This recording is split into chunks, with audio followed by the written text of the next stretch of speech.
Could Russia attack the Baltic, southeast Finland, or Lapland? Russia focuses forces near Finland's border, preparing for the Ukraine war. 10 key points at the Baltic Sea Security Conference. Vantaa and Turku lead in safety concerns among major Finnish cities.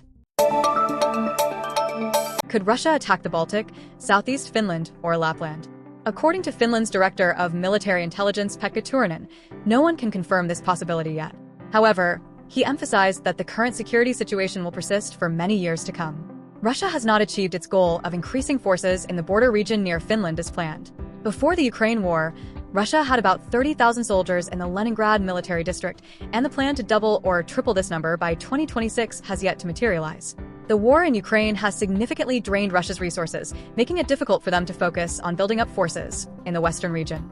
Most soldiers from barracks near the Finnish border have been deployed to the Ukrainian battlefield, leaving only recruits or training units. Once the war in Ukraine ends, Russia is likely to prioritize restructuring its military in the northwest region, including the border with Finland. However, for now, the immediate military threat from Russia is not present. According to Turunen, non-traditional threats, such as information warfare and cyber attacks, will continue to be regular challenges. Finland's NATO membership has not led to significant changes in Russia's military activities, but Russia still views the Arctic region as a strategic priority and will closely monitor the area with China's involvement.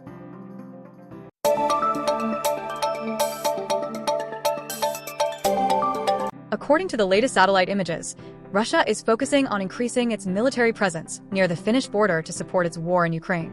A number of new infrastructure facilities have been built, including a new vehicle storage facility in Petrozavodsk and a large tent camp in Kamenka, Karelia.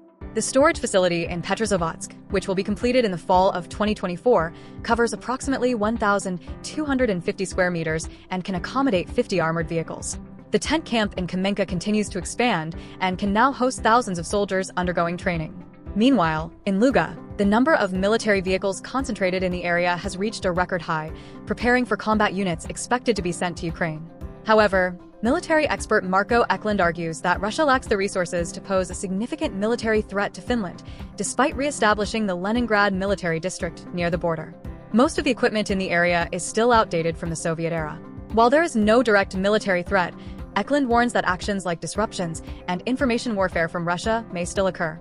Nevertheless, he reassures the Finnish people that in the next 1 or 2 years, no major changes are expected in this region.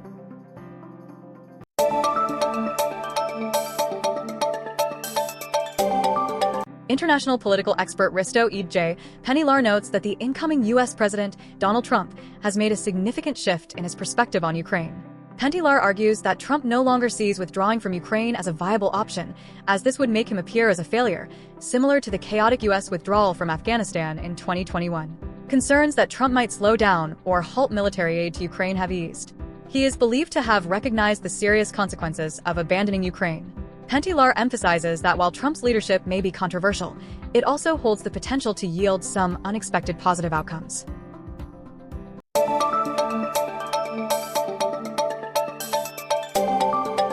According to Professor Henrik Ringbaum, an expert in maritime law, sharing the Gulf of Finland between Finland and Estonia may not yield the expected benefits.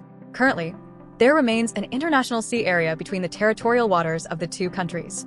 International expert Risto Penttilä suggests that Finland and Estonia could extend their territorial waters up to 24 nautical miles to eliminate this international sea zone. He argues that this would enhance security and improve control over maritime activities, including preventing smuggling and mitigating risks posed by ghost fleets. However, Professor Ringbaum points out that such buffer zones only allow temporary control and do not change the legal nature of the sea area. Furthermore, if territorial waters are extended, the Gulf of Finland might be classified as an international strait, granting ships and aircraft the right to unimpeded passage, including submarines operating underwater. Sharing the Gulf of Finland requires careful consideration to avoid unnecessary legal and strategic risks.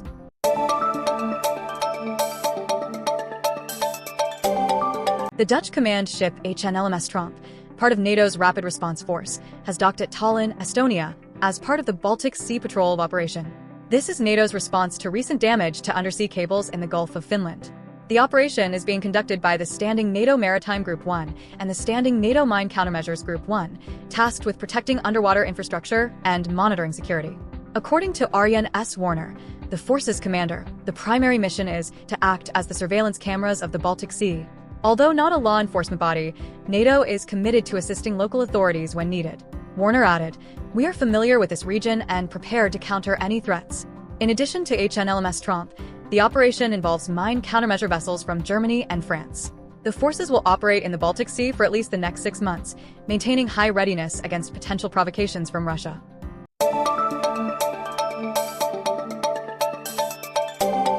On January 16th, Finland unveiled a new comprehensive security strategy aimed at more effectively responding to crises and unexpected situations, including the risk of war. This is an update to the 2017 strategy, revised based on experiences from the COVID-19 pandemic and the war in Ukraine. The strategy emphasizes the role of a comprehensive security model, where government agencies, businesses, civil organizations, and citizens cooperate to safeguard the essential functions of society. Notably, for the first time, the document addresses preparations for the worst-case threat, war. Defense Minister Antti Häkkänen highlighted a new focus on enhancing rapid crisis response capabilities. He stressed the importance of personal responsibility, such as maintaining a 72-hour supply of essential goods. The strategy also encourages citizens to participate in security-supporting organizations and underscores close collaboration with allied nations to improve readiness for any situation.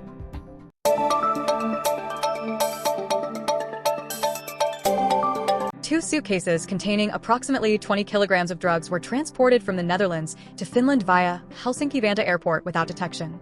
This was the result of a sophisticated smuggling operation planned over several weeks. According to police investigations, the drug traffickers hired a young courier to carry the 2 drug-filled suitcases on a commercial flight from Amsterdam to Helsinki. The suitcases were retrieved from the baggage carousel and handed over to the traffickers waiting outside the airport. The drugs included 1 kilogram of cocaine, 10 kilograms of amphetamine, 3 kilograms of powdered MDMA, and 30,000 ecstasy pills, with a total estimated value of over 500,000 euros. Most of the drugs were consumed before police apprehended the main suspect and accomplices in 2023. Finland's customs authority admitted it cannot inspect all luggage due to resource constraints and relies on intelligence to intercept smuggling attempts. The courier was arrested in the Netherlands in 2024 and extradited to Finland for trial.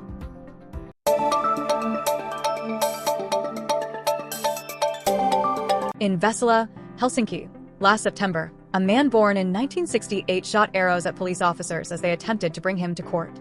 Initially, the police tried to negotiate entry, but after an hour of unsuccessful efforts, they used a master key to access the house. The man resisted and fired 3 arrows, one of which struck a police officer's helmet, while another narrowly missed. Fortunately, no injuries occurred. Preliminary investigations revealed that the man used a recurve bow and hunting arrows and is suspected of 9 counts of attempted murder. Additionally, he had previously threatened to kill police officers and resisted with force. Upon his arrest, police discovered other dangerous items in his home. The case has now moved to the prosecution phase.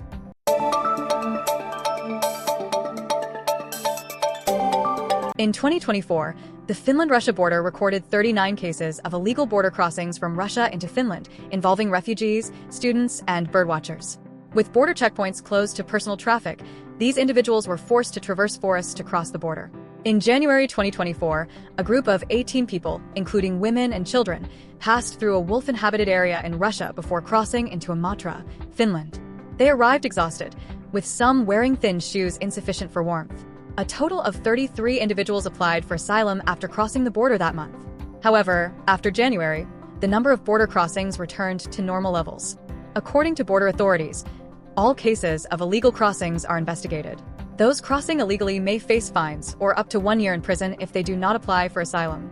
Notably, in Perikkala, a sparsely populated border area, several crossings occurred both from Russia into Finland and vice versa. Some cases resulted from curiosity or a sense of adventure, such as a group of 3 French nationals who came to birdwatch and unintentionally crossed into Russia. Finnish authorities emphasize the importance of strict patrols and collaboration with local residents to control illegal border crossings.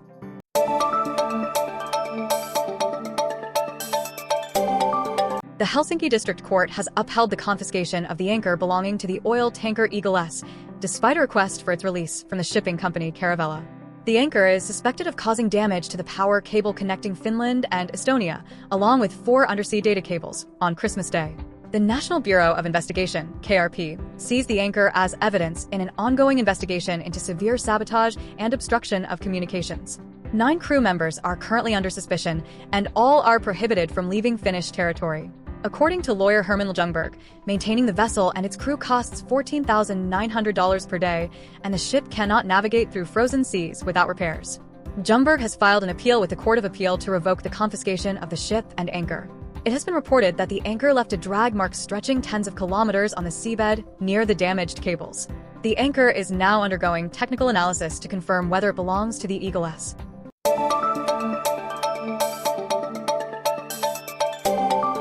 At the Helsinki Conference on Baltic Sea Security, NATO member states agreed on 10 key measures to strengthen regional security. 1. Strong response to attacks on critical infrastructure. The nations condemned attacks on maritime infrastructure, particularly undersea assets. 2. Measures to counter threats. Member states affirmed their readiness to respond decisively if critical infrastructure is threatened. 3. Enhance NATO presence. NATO will deploy ships and aircraft to safeguard Baltic Sea infrastructure.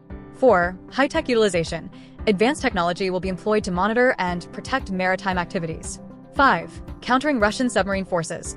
Baltic nations will continue robust actions against Russian submarine activities. 6. Signing cooperation agreements. Member states agreed to formalize cooperation on Baltic Sea critical infrastructure. 7. Assembling maritime law experts. A team of legal experts will address harmful activities at sea under international law. 8. Eagle S Operational Model Report. Finland's Eagle S operational framework will be detailed for NATO allies. 9. EU-NATO collaboration. The European Union and NATO will maintain close cooperation. 10. Informing NATO of conference outcomes. While focused on Baltic nations, the outcomes will be shared with other NATO members.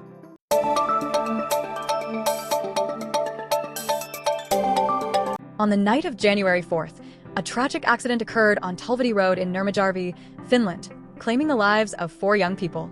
At 3:50 a.m., rescue services received an emergency call reporting an overturned car in the water at Litajoki, with only the vehicle's underside visible above the surface. The car involved was a silver Volkswagen Jetta carrying 4 individuals aged 17 to 19, consisting of 2 females and 2 males. At the time, the weather was clear but extremely dark, with temperatures around -13 degrees Celsius. The narrow road, unmaintained for winter, was covered in thin ice and snow, causing the car to lose control. The vehicle skidded to the right, struck a roadside tree, and overturned into the frozen river. Police and rescue teams arrived promptly, but all 4 victims were found deceased.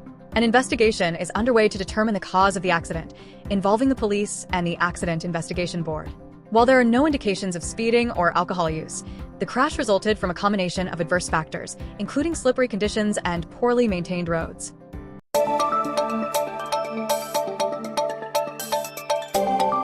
On January 16th, former Finnish Prime Minister Sanna Marin filed a restraining order against a 36-year-old man at the Helsinki District Court for safety reasons. A hearing is scheduled for Friday morning, with Marin required to attend to proceed with the case.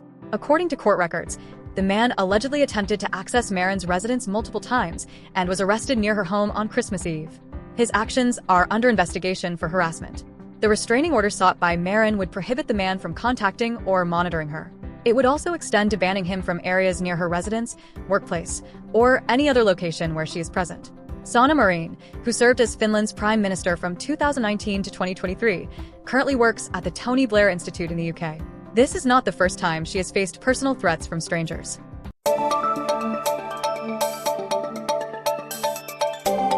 On November 2nd, 2024, a fatal workplace accident occurred at Helsinki-Vantaa Airport.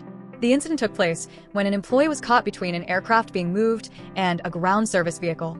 According to the investigation by the Regional Administration Agency, the primary cause of the accident was the employee's failure to follow safety regulations after the warning cones were removed. 2 employees were involved in the incident, including the pushback truck driver and the service vehicle driver, both of whom acted contrary to the guidelines. The investigation also revealed that violations of regulations had been occurring at the workplace for some time, but had not been closely monitored. Police are currently investigating the case with charges of manslaughter, endangerment of traffic safety, and violation of occupational safety regulations. Factors such as working multiple shifts in a row, bad weather, and airport lighting may have affected the driver's ability to observe their surroundings. The investigation is ongoing.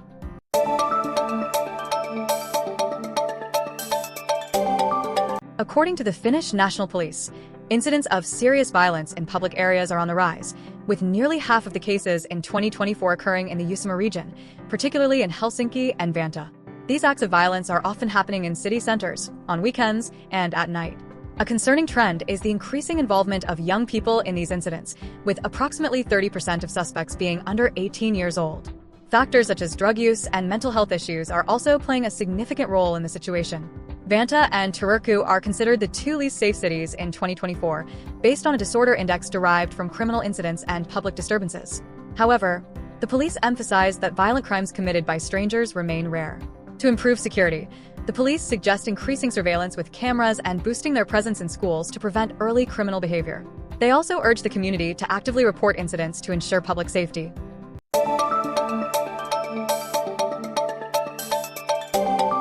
A water pipe burst incident occurred on Monday afternoon at the intersection of Mannerheimintie and Arkadiankatu, near the statue of President J.K. Paasikivi, and has been confirmed to be more serious than initially anticipated, according to the Helsinki Region Environmental Services. The water overflowed onto the street, temporarily disrupting the tram system and causing soil subsidence beneath the statue. Investigations revealed that the underground pipe segment was extensively damaged, causing soil and debris to be washed away. The Helsinki Region Environmental Services held an emergency meeting and decided to replace the 70-meter section of pipe from the edge of Mannerheimintie to behind the statue. Additionally, repairs are required to restore the granite surface in the square. Repair work began immediately and is expected to last 3 to 4 weeks. However, the restoration of the stone surface may be delayed until spring if the weather worsens. The affected area has been cordoned off, but pedestrian and traffic access remains unaffected. The Helsinki Region Environmental Services stated that large-scale water pipe burst incidents like this are very rare.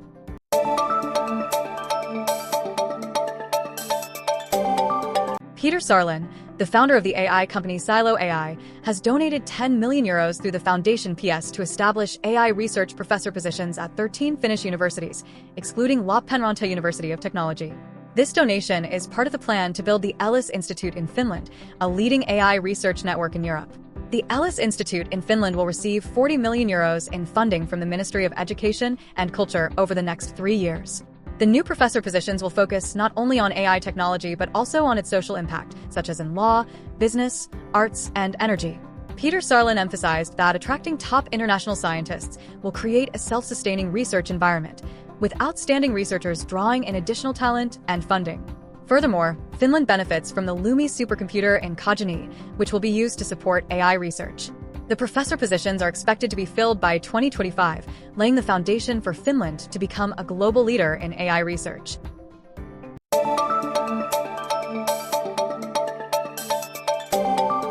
The Service Union PM is calling for fairer regulations regarding the pay of part-time employees, particularly in cases of overtime work. Currently, these employees do not receive overtime pay for working beyond their contracted hours, typically under 40 hours per week. This proposal follows a ruling by the European Court of Justice in favor of part-time employees in a case in Germany, where 2 workers sought overtime pay. The court ruled that part-time employees should not be treated unfairly compared to full-time employees.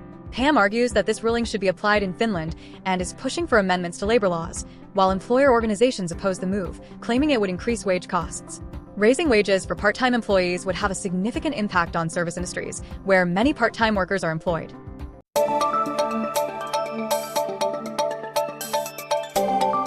This year, public sectors in Finland will implement a new salary system for approximately 120,000 employees across various fields, ranging from office work to early childhood educators, in addition to 17,000 daycare teachers.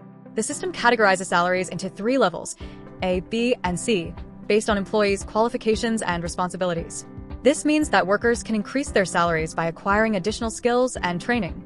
Jonna Kessanen, a representative from the Helsinki Trade Union, stated that the new system will not reduce employees' wages, as some people fear. Instead, it promises to reduce administrative procedures for employers and increase transparency in comparing salaries between different sectors. Additionally, the system will enable workers to improve their income based on their tasks and professional skills. However, experts predict there may be challenges when implementing the system in various regions. Despite these challenges, the reform is expected to bring positive changes to wages and has been prepared through a wage development program starting in 2022.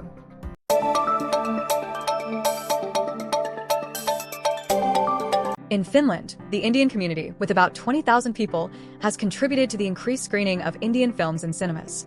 Finkino began regularly screening Indian films since 2019, and this has proven to be beneficial as Indians greatly enjoy the social atmosphere of cinemas, similar to the movie-going experience in their home country.